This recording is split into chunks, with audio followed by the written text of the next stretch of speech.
नाशा, अस्सलाम वालेकुम, कैसी हैं आप? तो बहुत शुक्रिया समराना प्रोग्राम में आने के लिए।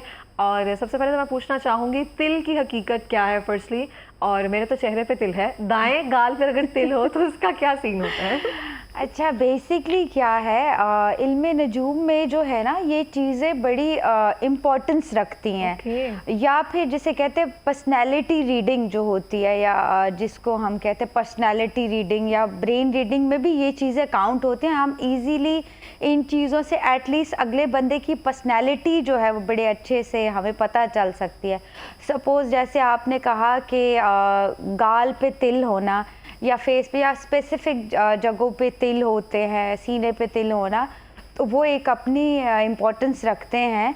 तो ये तो वैसे तिल तो खूबसूरती की अलामत होते हैं बट स्पेसिफिक तिल जो होते हैं उनका वो कुछ तो मीनिंगलेस होते हैं, लेकिन कुछ जो होते हैं उनका मीनिंग होता है। सपोज़ जैसे अगर आपके सीने पे कहीं पे तिल है तो वो लोग ज़्यादातर आपको रिबेलियन ही मिलेंगे। जैसे बागी या इनकलाबी लोग जितने भी वर्ल्ड वाइज आए हैं, तो आप देखेंगे कि उनके सीने पे तिल होगा, या वो इंसान, औरत या वो मर्द जिसके सीने पे तिल होगा वो काफ़ी बहादुर लोग होंगे, दूसरे लोगों से ज़रा डिफरेंट होंगे और इनकलाबी सोच के हामिल होंगे और काफ़ी बहादुर लोग होंगे।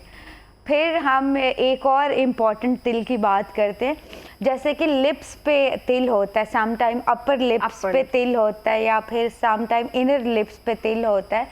तो जो अपर लिप पे तिल होता है उसे कहते हैं, वो बेवफाई को इंडिकेट करता है। जैसे कि हसीन लड़कियों को अक्सर होता भी है अपर लिप पे तिल, तो मोस्टली वो लोग जो होते हैं वो बेवफा निकलते हैं।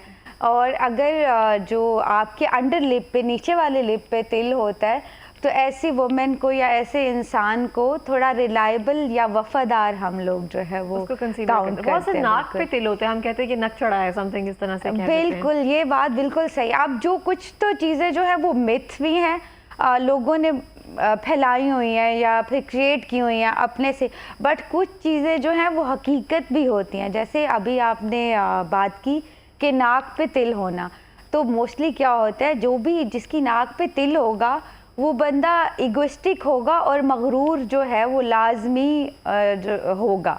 आप कहीं पे भी देखोगे किसी की भी नाक पे तिल होगा, वो बंदा लाजमी जो है वो थोड़ा सा उसके अंदर ईगो होगा, वो गरूर ज़रूर अपनी पर्सनैलिटी में रखता होगा। कौन सा ऐसा तिल है जो पैसे को इंडिकेट करता है?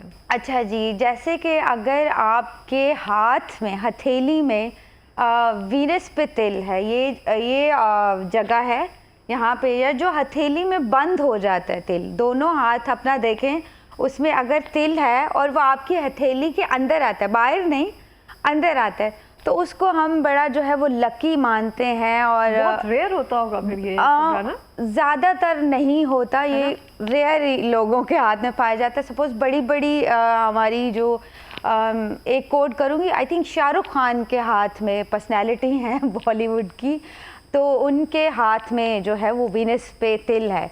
तो वीनस पे जो तिल होता है वो ये दर्शाता है कि आप फाइनेंशियली बहुत स्ट्रॉन्ग होंगे और आपके पास पैसा जो है वो रहेगा और रुकेगा भी नहीं, और इसको बड़ा लकी कंसीडर करते हैं कि लकी इंसान होता है जिसके हाथ में तिल हो और वो ऐसे मुट्ठी बंद करने में मुट्ठी के अंदर आए, बाहर ना निकले, अंदर आए, तो वो लोग लकी। और जिनके पैर के नीचे तिल होते हैं, कहा जाता है कि वो सफ़र बहुत करेंगे या बाहर के ममालिक में जाना उनका वो होता है। ये बिल्कुल ट्रू है। पैर के नीचे तिल का होना जो है वो इंटरनेशनल ट्रैवल को दर्शाता है। मीन्स के आपकी ज़िंदगी में लाजमी आप जो है वो इंटरनेशनल ट्रैवल करेंगे, या फिर वैसे भी आपकी ज़िंदगी में जो है वो सफ़र ज़्यादा रहेंगे, वो सफ़र नहीं ट्रैवलिंग जो है वो ज़्यादा रहेगी आपकी ज़िंदगी में। ये जो है पैर के नीचे के तिल कहते हैं हम। सही है। और अच्छा, लव मैरिज या अरेंज मैरिज समथिंग इस तरह से भी कुछ तिल होते हैं जो इस चीज़ को इंडिकेट करते हैं, सिर्फ मिथ होती है ये? नहीं, ये जो है एक मिथ है, क्योंकि इस तरह का कोई तिल नहीं है जो कहेगा कि लव मैरिज होगी या अरेंज मैरिज होगी। हाँ, स्पेसिफिक हाथ की लाइनें जो हैं वो, या फिर जो हाथ की बनावट है, उससे आप इंडिकेट सिर्फ कर सकते हैं, और वो भी इंडिकेशन जो है जिसे कहते हैं ना कि 110% हमने ही किसी चीज़ को भी अब क्या होता है, अब लोग कहते हैं नहीं आपने तो ये कहा था, हमने तो ये किया तो ये हुआ नहीं। देखिए अब सबसे एक चीज़ मैं सॉरी यहाँ पे कहना चाहूँगी, कुछ लोग जो हैं वो टीवी पे कुछ औरतें आ रही हैं, कुछ लेडीज़ आ रही हैं या कुछ इल्म वाली भी आ रही हैं। अब उन्होंने क्या क्रिएट कर दिया लोगों में कि ये वजीफ़े पढ़ो, ये सब कुछ करो, तुम लोग दिनों में अमीर हो जाओगे। 22 नंबर ये है, फलाना है, बहुत ज़्यादा हाँ, है लिटरली। 20 नंबर यहाँ पे वीनस पे ग्रीन से लिख लो और आपका काम बन जाएगा। ये कोई भी हमें मजहबी तौर पे भी इसका कोई ऑथेंटिसिटी नहीं है इस चीज़ की, ना ही ये वर्क करता है और ना ही ये कभी करेगा। और बेशक अल्लाह ताला के नाम वजीफ़े बड़ी बरकतें रखते हैं, उनसे काम होता है, लेकिन वुमेन को हमेशा हरकत में बरकत है। अल्लाह ताला भी कहता है मैं जब तक आपका कोई काम नहीं करूँगा, जब तक आप एफर्ट नहीं करोगे।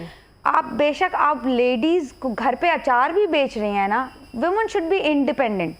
वो अचार बेचे, ज्वेलरी बेचे, ऑनलाइन काम करे, बट वो काम करेगी तो ही उसकी आपकी लक किस तरह जो है वो वर्क करेगी, या नंबर्स किस तरह वर्क करेंगे, न्यूमरोलॉजी भी उस टाइम पे वर्क करेगी, हाथ की लकीरें, आपके सितारे या कुछ भी चीज़ उस टाइम पे वर्क करेगी जब आप अपना 190% एफर्ट डालोगे, तो ही ये चीज़ें वर्क करती हैं। अदरवाइज़ हदीस वजीफ़े भी जो हैं वो नहीं वर्क करते। ये तो कुरान में भी है कि हरकत में बरकत है। फिर लोग कहते हैं आपने कहा था हमारे पास तो हमारा तो बड़ा फाइनेंशियली अच्छे होने वाले हैं, तो हुए क्यों नहीं, आपने तो एफर्ट ही नहीं किया, आप तो बैठ गए इस बात को लेके कि भाई इन्होंने ये बता दिया तो बस अब ठीक है आप बैठे। अच्छा सिमराना, आप मुझे बताएंगे, जैसे आपको पता है साल तकरीबन खत्म होने वाला है, तकरीबन हमारे पास 1 महीना 10 दिन या 15 दिन रह गए हैं, तो आप मुझे बताएंगी कौन सा ऐसा स्टार है जिसका 2025 जो है वो अच्छा शुरू होने वाला है, और किन का स्टार का जो बुरा टाइम था समथिंग अब वो ख़त्म है। जैसे कैप्रिकॉन काफ़ी क्रिटिकल सिचुएशन में रहे हैं, तो अभी जो है वो उनका वो टाइम फाइनेंशियली बड़े अच्छे होने वाले हैं, उनके जो लव एंगल्स ख़राब थे वो अच्छे हो जाएंगे, तो कैप्रिकॉन्स अब खुश हो जाएं क्योंकि काफ़ी टाइम से। फिर जब भी मैं आती थी तो एक्वेरियस वाले तो कहते थे कि प्लीज़ कुछ कर दें तो इसमें मेरा कुछ अमल दखल नहीं है। ये प्लैनेट पोजीशन जो है वो खुद जो क्रिएट हुई होती है उसके अकॉर्डिंग आपके सम टाइम मूड स्विंग्स हो जाते हैं, या फिर रिलेशंस बड़े ख़राब हो रहे थे एक्वेरियस के, फाइनेंशियली स्टेबिलिटी नहीं थी, मैं रोक रही थी कि किसी से कहीं कुछ स्टार्ट ना करें नया। अब वो टाइम है कैप्रिकॉन्स के लिए, पाइसिस के लिए, हमारे जो एक्वेरियस हैं उनके लिए, हमारे जो टॉरस हैं उनके लिए, स्कॉर्पियन जो है उनके लिए अब वो टाइम अच्छा जो है स्पोर्टिव टाइम बना हुआ है। वर्गोज़ के लिए भी ख़ास तौर पे, वो भी काफ़ी टाइम से अपसेट चल रहे थे, तो अभी अगर कोई नया स्टार्टअप करना चाहते हैं, कुछ बिज़नेस करना चाहते हैं, बाहर जिन्होंने अप्लाई किया हुआ है, या ख़ास तौर पे जो मेडिकली जो स्टूडेंट हैं जो कह रहे थे हमारे रिज़ल्ट आने हैं या कुछ इस तरह, तो अभी बड़ी खुशखबरियाँ जो हैं वो लेके आएगा 2025 उनके लिए, और वो काफ़ी बेहतर रहेंगे आगे जाके भी। ठीक है, और कौन सा ऐसा स्टार है जिसको अभी भी थोड़ा सा मेहनत करनी पड़ेगी? अब जो मेहनत की तरफ जो आ रहे हैं, जो जिनका थोड़ा अच्छा टाइम चल रहा था, अब वो थोड़े क्रिटिकल टाइम की तरफ जा रहे हैं। जैसे कि लियोज़ हैं तो उनके शायद फैमिली रिलेशंस जो हैं वो बेहतर ना रहे, उनको थोड़ा गुस्से पे काबू ना रहे, कंट्रोल करके रहना पड़ेगा अपनी चीज़ों को। फिर जेमिनाइज़ काफ़ी टाइम से बड़े स्मूथ अच्छे स्पार्कलिंग पोजीशन में चल रहे थे, पावर में आते हुए दिख रहे थे, अभी उनको थोड़ा जो है अपना हर मूव देख के, स्पेंडिंग जो है वो ज़रा देख के करनी पड़ेगी। फिर उसके बाद जो है हमारे स्कॉर्पियंस जो हैं वैसे तो ओवरऑल बड़े अच्छे 2025 में ज़्यादा बेहतर हो जाएंगे, लेकिन यह कि कोई कंट्रोवर्सी ना क्रिएट हो जाए उनके लिए, तो उस लिहाज से थोड़ा बच के रहना चाहिए।